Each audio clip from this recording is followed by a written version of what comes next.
And as we move forward, we're going to move into a tool that will help us apply this more. Carolyn and I are both very strong in our beliefs about how we like to move the needle or assist people in moving the needle, and then how does that get applied? How does that, as Ron would talk about, where does the goal line and the soul line really meet? You know, we're not, as soul center professional coaches, focused on just the goal line. A lot of my clients come to me and they say, boy, that's what I want. I want more of this. But we learn over time through conversation that oftentimes what they're saying is, no, I don't really want more here, I want more here. And the breadth and depth of that is far reaching. So this next piece we're moving into is setting the stage for a tool, which we'll get to in a moment. But we've got to cover a few very basics. This is not revelatory what we're going to share next. It's simple, but for me it's a great reminder, and I suspect it might be for others. And that's 3 focus factors. And I think we have a slide for this. If we could put that up there. Hello, online people. Are you with us? We're going to get a slide up there for you too. Yep. Love that you're joining us online, by the way.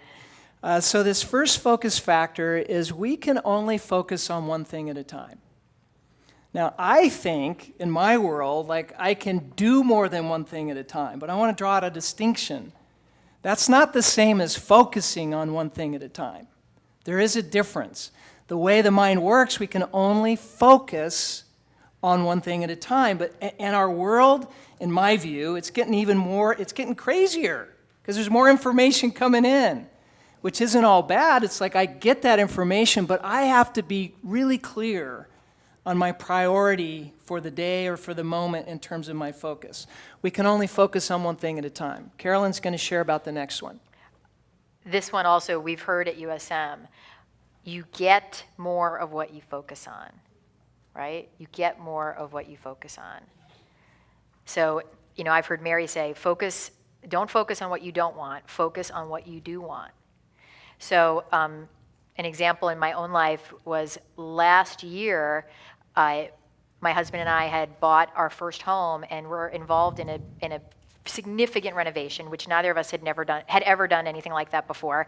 And we would go and visit our home, and it was inevitable that either of us or one of us would start to focus on the things we thought that weren't okay in the day on the renovation.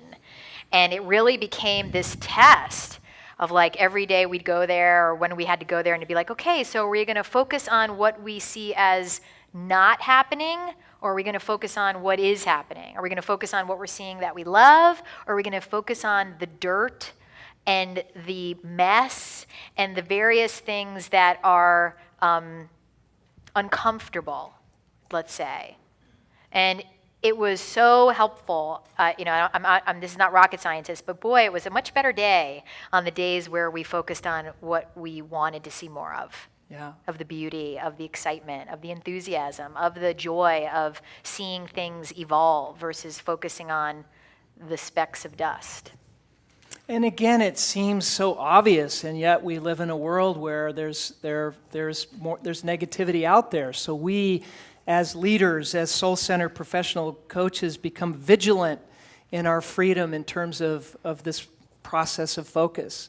And another fun one is avoiding doesn't work. So most of us have heard this one before too, but if I said to you, don't look at my boots, and I know some of them in the back can't see them, but where does your mind go the second I say don't do something? So it goes to boots. Like some of you are curious, even still, you're like, but avoiding doesn't work, and so that's another powerful focus factor. And it works for a moment, maybe. For a moment. What do you mean? Well, is avoiding the same kind of strategy as denial? Aha. Is it? What do you think? Well, we coach each other a lot. Yeah, so. I don't know. Like I was thinking, like Michelle used to say that one of her favorite strategies was denial. Yeah. And she was really good at it on certain areas. Like, and I don't mean that. I mean that in like a supportive way. So I think they're related. Let's just call them related. I think it grows. I think it grows. If I'm avoiding something, it grows in my consciousness because I'm avoiding it. Yeah. Like I'm not going to do this thing that I'm not going to do, but I'm thinking about not doing this thing. It's growing in my consciousness. So those are some things to be aware of. The mind doesn't necessarily read don't. So if I say don't look at my boots, it focuses Right. on what? So it's just something to consider, and we're going to deepen this as we go. And this concept of choice, coaches love circles. by the way. We don't draw very good ones after a long time, but we love circles. I've never heard that. We do. Yeah, I love that. and so let's just call this a model of choice. And we're going to talk about choice tonight. We're going to talk about decisions tonight. You're going to get an opportunity to make some new decisions and commitments to these things if you want to. So one of the things that I notice a lot, and again, not revelatory, but something to really consider.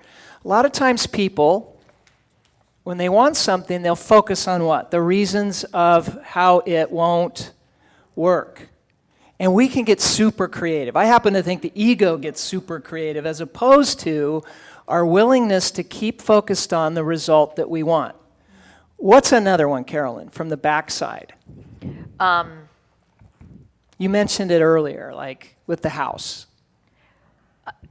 Focus. You and John were focused on what? Getting in there. So were you focused on getting in the house? Getting in the house. Okay. So the result. The result. Maintaining our sanity. Really good one. Yep. And sometimes on the backside, we can get focused on, what is not working as we're going through a transition. Totally. We'll talk a little bit more about that later. So consider as we move forward this evening, we have a choice in what we're focusing on, backside or the front side. Ultimately, what we're looking for is a way to increase our energy forward. So if I'm focused 50% back here in my life and 50% back or to the front, what's my experience going to be if we were just making something up here? Some people would say it would feel a little bit like I'm being pulled this way, I'm pulled this way, and that feeling at the end of the day is one of, I didn't really get that much done, or I'm stuck. So something to consider as we talk this evening about what you want to do in terms of shifting from the back to the front with your focus. That's great. Story about DNA. Okay. So Stephen asked me to prepare a story of a time where I might have lived this. And I thought, what story can I tell them? And I thought, I have a great story. I've never shared this story before, ever. Some people lived through this with me, but I've never actively shared about it. So Ron shared before that I worked at the university for 12 years. And there was a period in my career at USM where I almost lost my job. And you may be going, what? Carolyn almost lost her job? How did that happen? Well, let me tell you. So I was the marketing director at USM, and it was becoming clear that my ability to focus on detail and project management lacked something. And when Mary Holnick's your boss, and you're supposed to be the project manager, and it lacks something, can you imagine what happens? It gets really uncomfortable. And I won't bore you with all those details, but I'll fast forward you to a meeting that I got called into with Mary and someone from HR. Now, anybody in here who's worked at any job knows when you're pulled into a meeting and someone from HR is there, it's not good usually. It's not good. So I got feedback that it was going to be really better at project management and get better at tracking, because it mattered in my role. I was the director of marketing, a lot of projects to track, a lot of things to move forward. And to say that I was in the belief that I had sort of made a decision, like I'm not good at that stuff. And I was able to sort of navigate not being good at it only for so long. Because Mary Holnick, as most of you can probably guess, among other things, is really good at details, right? She's really good at it. That's why the handouts are impeccable. So I got my feedback and I left the office. And then I was at choice time. Choice time. It's like, okay, am I going to be going sayonara, find a new job? Or am I going to regroup and decide that... Thank God that didn't happen. I know, thank God. Am I going to decide, am I going to get better at this? Like, am I going to see the possibility that this is an area that I can improve on? That I was not born genetically defect in any way in regards to tracking in details, right? Like, there wasn't, like, I wasn't born with that. When I was a baby, they didn't say, oh, Ann, bad project management. I can feel it. She just doesn't have it. So I didn't do that. I decided that I was going to shift that. And one key thing that I did in that process, in addition to deciding inside I was going to do that, is I did something that I really acknowledge myself for, because I did it before any of my professional coaching life appeared. Can anybody guess what I did? I can't. Well, yeah, but that's not what I meant. Of course, no, I'm just kidding. Of course that I did a was. lot of self-forgiveness because I had a lot of judgment, so yes. I got someone to help me who was really good at it. Really good at it. And it was uncomfortable because she was really good at it, and she was a friend, and she was like, I'm going to help you. She just was like, I'm going to help you. She was like, this is ridiculous. You are going to get good at this. Let's get this handled. And then it changed. So cool. Yeah. It changed because you changed it. Exactly. And I love that about Carolyn, because that's my experience of her with anything that we are looking at. But see, we think it's in our DNA, like this bad project management. And I'm using that language specifically because that's the next tool we're going to be looking at. And to kind of lead into it a little bit, I apologize, I can't remember the exact speech. Dr. Martin Luther King talked about incision and how that meant to cut off. But more specifically, then he moved to talk about making decisions, to cut off alternatives that don't serve what I want in my heart. And I want to be really clear as we talk about this tool tonight that this isn't just a mental tool. This is an integration of all of who we are being as essence, as spiritual psychologists, soul-centered professional coaches. We're leaders, for that matter. But at some point, we get to the place where we realize we're processing something so long that it's no longer serving us, and it's now time to make a what? A decision. Now, we won't go in a lot of depth about the difference between choice and decision, but I have to think for me that once I make a decision, there are choices that support the decision along the way. And I don't always make the perfect choice, so I can reset and come back and choose again. But this tool that Carolyn and I are going to share with us, and you're going to get an opportunity to make some decisions this evening if you want, is a simple tool that we call DNA. So you've already figured out by now what the D stands for, right? What's it stand for? And at some point, I have to make a decision to move forward. Like sometimes, I joke sometimes, but I mean it, because I work with clients and I say, you're sitting on the fence and it's going to give you splinters. Like it's time to move to one side or the other. I'm not attached as a coach to what decision a person makes.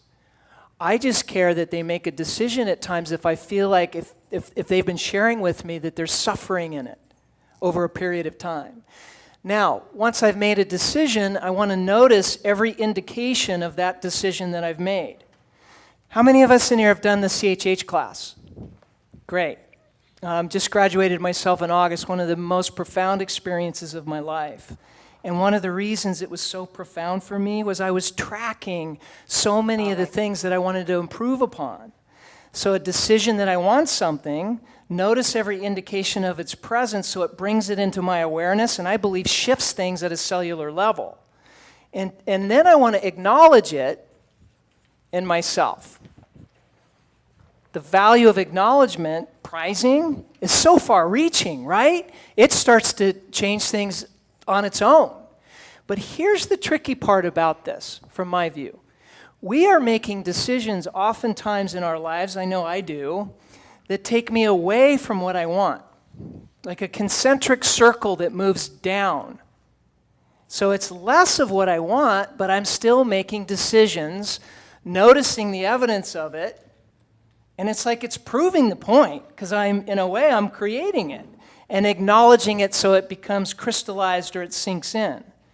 And this can take place over time, but here's the good news. Even if there's an area where I feel like I'm down here, I can make what? A new decision, shift my energy, notice and acknowledge the direction of more of what I want, so that I'm literally moving forward in that place of grace. And of course, there's a lot involved in that. Like non-attachment was one of the things. I'll put our list up in a moment or two again so we can continue to look at it. But non-attachment, but clarity is power, right? So DNA, we don't have a handout for this because I know you could breathe this in and just decide, notice, and acknowledge in the direction of what you want.